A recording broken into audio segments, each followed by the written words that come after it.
जो अभी प्रश्न पूछा गया है उससे अलग है।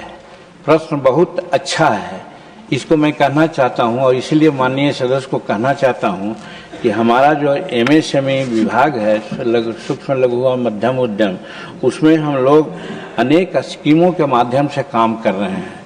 अब ऐसे उड़ीसा के बारे में उन्होंने पार्टिकुलर कहा है, तो जो स्कीम से हम लोग काम कर रहे हैं उन स्कीम की चर्चा आपके सामने हम करके बताना चाहते हैं कि जैसे सूक्ष्म लघु और उद्यम में क्लस्टर विकास योजना काम करते हैं, जिसको एमएसएई और सीडीपी योजना कहते हैं।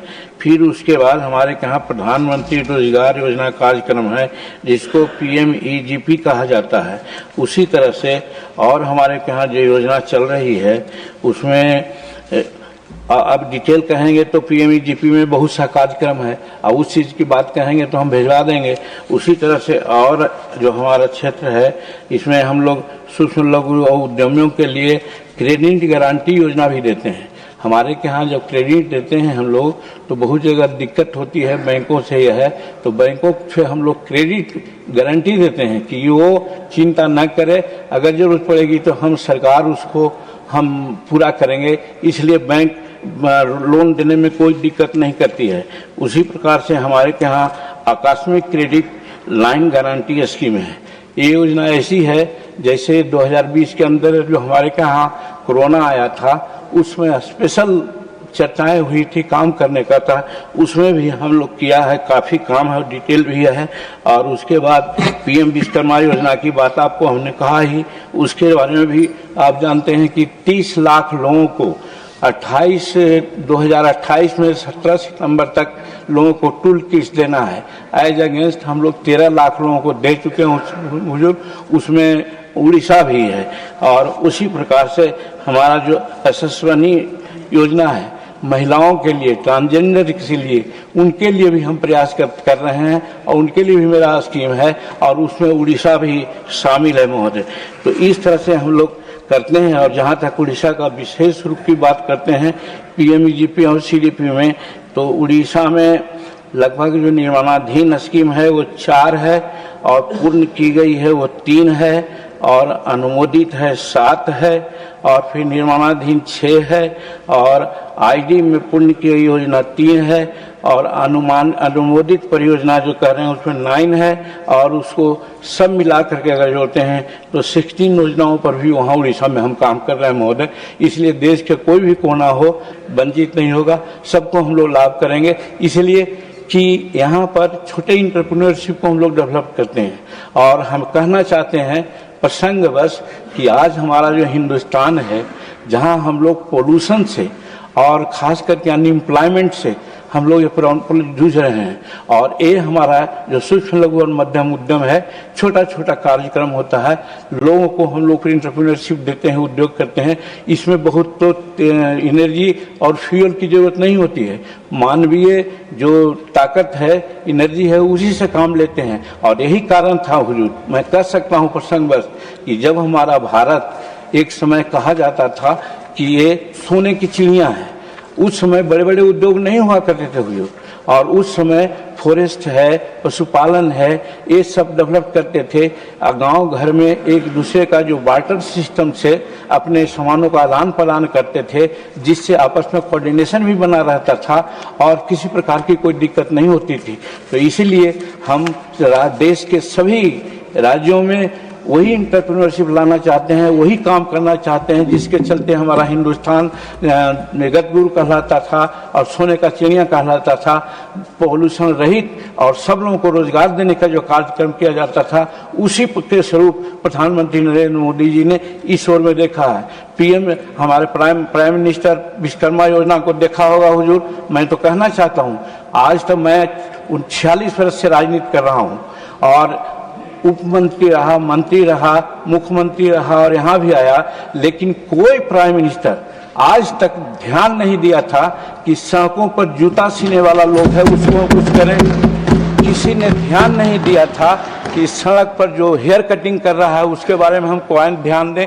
लेकिन हमारे नरेंद्र मोदी जी ने पीएम विश्वकर्मा की योजना उसके तहत उनको 15,000 का टूल किट दे देते हैं, फिर कुछ काम कर लेते हैं तो 1 लाख रुपया बिना बैंक गारंटी के देते हैं, फिर अगर आकर करते हैं तो 2 लाख रुपया तक आगे बढ़ा देते हैं। तो कहने का मेरा मतलब है कि हर तरह से हिंदुस्तान के लोगों को, जो हमारे बच्चे समूचे भारत हिंदुस्तान संसार में सबसे ज़्यादा युवा शक्ति रखने वाला है और उसका एम्प्लॉयमेंट बहुत ज़रूरी है। इस बात को हमारे माननीय प्रधानमंत्री नरेंद्र मोदी ने देखा है और इसी के लिए विभिन्न योजनाओं का कार्यक्रम और सूक्ष्म लघु उद्यम उद्योग को अलग किया है और एक जवाबदेही दी है। उस जवाबदेही को भली भांति निर्वहन करते हुए हम आश्वस्त करना चाहते हैं माननीय सदस्यों को कि चिंता नहीं करें, सूक्ष्म लघु और मध्यम उद्योग से सारा काम होगा, प्रदूषण मुक्त करेंगे और लोगों की बेरोजगारी दूर करेंगे। बहुत धन्यवाद सर। माननीय सभापति जी, जहाँ तक क्लस्टर का विस्तार और क्लस्टर से लोगों को लाभान्वित करने का संबंध है, वो डिटेल तो हम लोग दे दिया है, लेकिन जब माननीय सदस्य खास करके अपने जिला के बारे में बात कर रहे हैं तो उसके संबंध में मैं यही कहना चाहता हूं कि इनके जिला में भी हम लोगों ने काफ़ी काम किया है और उसका डिटेल हमारे पास है। वो डिटेल इनको हम दे रहे हैं, उससे समझ जाएंगे। वो काकीनाडा में हम लोगों ने जो काम किया है उसका विवरण इस प्रकार से है कि ऐसे तो आंध्र प्रदेश में जो दिया गया है वो है और फिर ये जो प्रदान की गई है इस सब चीज़ में, तो हमारा काकीनाडा में 2,749 लोगों को लाभान्वित किया गया है और इसके चलते लोगों को लाभ मिल रहा है। और जहां तक डिजिटल के लिए सरकार कई कार्य कर रही है, उसमें OMDC में भी अपटेनिंग हो रही है, इसको भी माननीय सदस्य देख सकते हैं। हम जो ये स्कीम लागू करते हैं उसका 2 पहलू है। एक समान सुविधा केंद्र जिसको CFC कहते हैं, जिसकी चर्चा माननीय सदस्य ने की, और दूसरा है इंफ्रास्ट्रक्चर विकास जिसको IED कहा जाता है। ये दोनों के माध्यम से हम लोग अपने इस सूक्ष्म लघु और मध्य उद्यम क्लस्टर का विकास का कार्यक्रम करते हैं। राष्ट्रीय परिदृश्य को अगर देखा जाए तो कुल 606 परियोजनाओं की मंजूरी हम लोगों ने दी है, जिसमें 242 CFC है और 364 इंफ्रास्ट्रक्चर का विकास का दिया गया है। और जहां तक आंध्र प्रदेश की बात है, उसमें अनुमोदित कुल परियोजनाओं की संख्या 47 है, जिसमें CFC जिसको कहा जाता है कि समान सुविधा केंद्र, तो उसमें हम लोगों ने 11 किया है और ID परियोजना जिसको इंफ्रास्ट्रक्चर की बात कही जाती है 36 है, इसको हम लोगों ने अनुमोदित किया है और पूर्ण हुई है। इसमें जो कार्यशील है वो है CFC में 5 और IDF में है 12 और इससे जो रोजगार सृजित हुए हैं 8,300 हुए हैं CFC में और फिर इंफ्रास्ट्रक्चर में हुए हैं 57,793। तो इस तरह से है। और जहाँ तक इनके जिला का सवाल है, काकीनाडा जो पूर्वी गोदावरी में माननीय संसद का निवास भी है, प्रिंटिंग क्लस्टर में CFC संचालित है और पोड्डापुरम, भीमावरम और समलकोट में इंफ्रास्ट्रक्चर निर्माणाधीन है।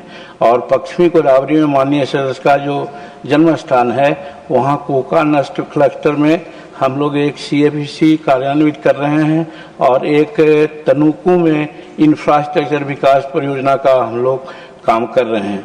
तो इस तरह से राज्य में भी और इनके संसदीय क्षेत्र में भी क्लस्टर डेवलपमेंट के संबंध में, जिससे सब लोगों को सुविधा मिले, नियोजन मिले और उनको हर तरह से किसी प्रकार से पलायन न करना पड़े, इसकी व्यवस्था हम लोग कर रहे हैं महोदय।